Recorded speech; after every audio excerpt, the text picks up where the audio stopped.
కాళేశ్వరం కడితే కూలేశ్వరం అయి కూలిపోయింది. ఆయన పాలమూరు ద్రోహి, మీ బిడ్డ పాలమూరు అభివృద్ధి చేసిందా లేదా ఒక్కసారి ఆలోచన చేయండి. ఇవాళ మిత్రులారా, ఆనాడు మనం చేసిన సాయానికి తెలంగాణ ప్రజలకు కష్టాలలో ఉన్నప్పుడు ఎండకెవరైనా వస్తే తాగడానికి మంచినీళ్ళు ఇచ్చిన గుర్తు పెట్టుకుంటాం. మళ్ళా గుర్తు పెట్టుకొని తిరిగి సాయం చేయాలనుకుంటాం. చేతనైన సాయం చేస్తాం. ఆనాడు రాజకీయంగా చావు బతుకుల మధ్యలో ఉన్న చంద్రశేఖర్ రావును మన జిల్లా నుంచి పార్లమెంటు పంపిస్తే 10 ఏళ్లు సంవత్సరానికి 5,000 కోట్ల రూపాయలు ఖర్చు పెట్టినా తెలంగాణలో 30 లక్షల ఎకరాలకు నీళ్లు వచ్చేటి. ఆనాడున్న 10 లక్షల ఎకరాలే ఈనాడు సాగునీరు అందుతున్నాయి తప్ప 26 లక్షలకు అందించాల్సిన నీళ్లు ఈ రోజు ఏ ఒక్క ప్రాజెక్టు పూర్తి చెయ్యలే. ఇవాళ అంటున్నారు మేము వస్తాం, మేము నడుస్తామని. మీరు వచ్చినా, మీరు నడిచినా, మీరు పొర్లినా తెలంగాణ ప్రజలు, ముఖ్యంగా మా అక్కలు, మా ఆడబిడ్డలు సాయంత్రం పూట జొన్న రొట్టెలు చేస్తారు. మహబూబ్నగర్లో ఉత్తమన్న సలాకి కాల్చి వాత పెడతారు టీఆర్ఎస్ వాళ్ళకు. ఒక ఆయన పంచ కట్టుకొని నేను వైఎస్ఆర్ అని అంటాడు. నేను ఇవాళ చెప్పదలుచుకున్నా, లాల్ చేసుకున్నాడు లాల్ బహదూర్ శాస్త్రి కాదు, గడ్డం పెంచుకున్నాడు భగత్ సింగ్ గాడు, పంచ కట్టుకున్నాడు వైఎస్ఆర్ గాడు. ఇట్లనే పంచ కట్టుకొని ఊర్లలోకి వస్తే పంచలో తొండలిచ్చి కొడతారు మా ఉద్దండాపూర్ వాళ్ళు. రా వచ్చి ఉద్దండాపూర్లో పాదయాత్ర చేతురా. మా తండాలలో మా లంబాడి సోదరులు ఆనాడు పంచగుట్ట పోలీస్ స్టేషన్ లో ఏ రైతుల్లో అయితే పెట్టిరో గా తండా నుంచి మీరు పాదయాత్ర మొదలు పెట్టుర్రి. మా లంబాడ సోదరులు మీ పంచలాల్లో తొండలు ఇడవకపోతే నేను చూస్తా. 10 ఏళ్లు 8 లక్షల కోట్లు. మీడియా మిత్రులారా, కేవలం సాగునీటి ప్రాజెక్టులకు 1,81,000 కోట్ల రూపాయలు చంద్రశేఖరరావు ఖర్చు పెట్టిండు. గా ఉద్దండాపూర్ మునిగిపోయేటోళ్ళకి 800 కోట్లు ఇయ్యలే. వాళ్ళని పోలీస్ స్టేషన్లలో పెట్టి కొట్టించింది.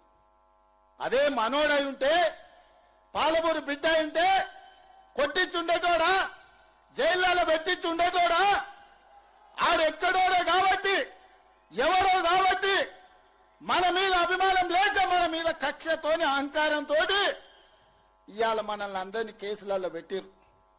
పెద్దలు చెప్పారు మట్టికి పోయినా మనోడే పోవాలని, ఎట్టికి పోయినా ఇంటోడే పోవాలని.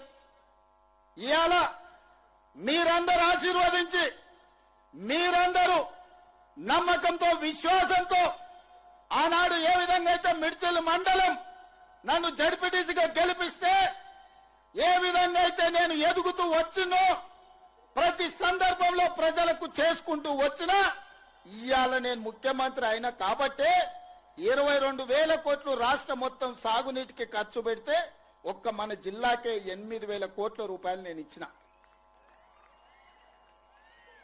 మా ఎమ్మెల్యేల అసెంబ్లీలో అన్న అన్ని పాలమూరికే తీసుకుపోతావా, మా సంగతి ఏందని అడిగారు. మీరు కూడా చూసారు. నేను చెప్పిన అయ్యా మాది 60 ఏండ్ల గోస, మాది వలసల బతుకులు.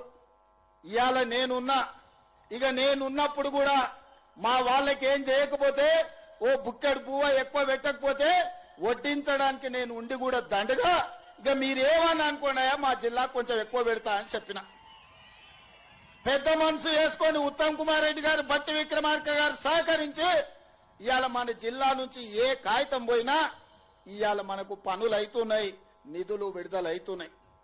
ఇంతకుముందే ఎండమైండు అనిరుద్ధ్ చెప్పినట్టు జైళ్లు కట్టాలని వాళ్ళు అనుకుంటే, మా పిల్లలు చదువుకొని ఇంజనీర్లు కావాలి, లాయర్లు కావాలి, డాక్టర్లు కావాలి, ఐఏఎస్లు కావాలి, ఐపీఎస్లు కావాలి, ప్రజాప్రతినిధులై దేశాన్ని ఏలాలని IIITతో పాటు యంగ్ ఇండియా ఇంటిగ్రేటెడ్ రెసిడెన్షియల్ స్కూళ్లు, ఇంజనీరింగ్ కాలేజీలు, మెడికల్ కాలేజీలు ఇవాళ మన జిల్లాకు మంజూరు తెచ్చుకున్నాం. ఒకప్పుడు బడికి పోవాలన్న కొడంగలోళ్ళు మహబూబ్నగర్ రావాలి, తాండూరు పోవాలి, పరిగి పోవాలి. ఇవాళ హైదరాబాద్లో ఉన్నోడన్నా ఎంబీబీఎస్ చదవాలన్నా, ఇంజనీరింగ్ చదవాలన్నా, పాలిటెక్నిక్ చదవాలన్నా, డిగ్రీ చదవాలన్నా, సైనిక్ స్కూల్ కు పోవాలన్నా, నర్సింగ్ కాలేజీ చదవాలన్నా ఇవాళ కొడంగల్కి వచ్చేటట్టు ఒక పెద్ద ఎడ్యుకేషనల్ క్యాంపస్